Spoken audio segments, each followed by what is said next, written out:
কলকাতা টিভির খবরের জের অবশেষে গয়ের কাটার পানীয় জলের রিজার্ভার ট্যাঙ্কের ফাটল সারাতে তৎপর হলো প্রশাসন।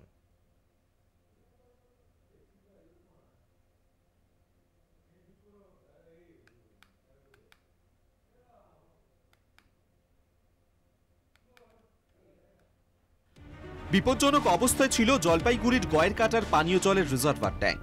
দীর্ঘদিন ধরেই মেরামতির অভাবে ওই ট্যাঙ্কে ফাটল দেখা দিয়েছিল। মাঝে মাঝেই সিমেন্টের চাঙড় খসে পড়ছে ট্যাঙ্কের গা থেকে।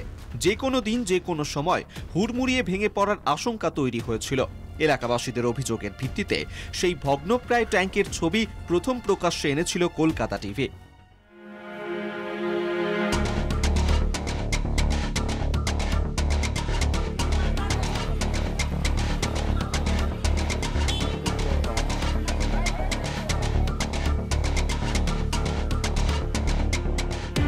তারপরেই নড়েচড়ে বসে প্রশাসন।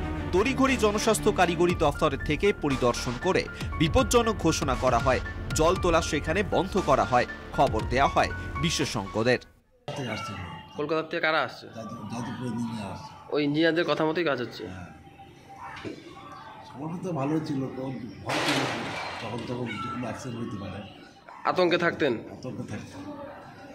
ভূমিকম্প হলে আরো বেশি ভয় লাগে।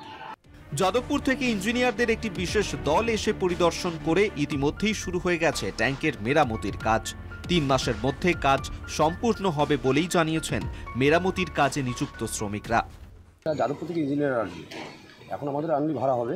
যাদবপুর ইঞ্জিনিয়াররা যা বলবে যে খালি ওনারা দেখবে টেস্টিং করে, তারপরে যেরকম হবে সেটাই করা। কত মেরামতির কাজ শুরু হওয়ায় খুশি এলাকার বাসিন্দারা। খুবই খুশি যে খুব তৎপরতার সাথে কাজ হচ্ছে। আমরা যেটা শুনেছি যে 3 মাসের মধ্যে কাজটা কমপ্লিট হয়ে যাবে। ভাঙা ট্যাঙ্ক সরানোর কাজ শুরু হয়েছে।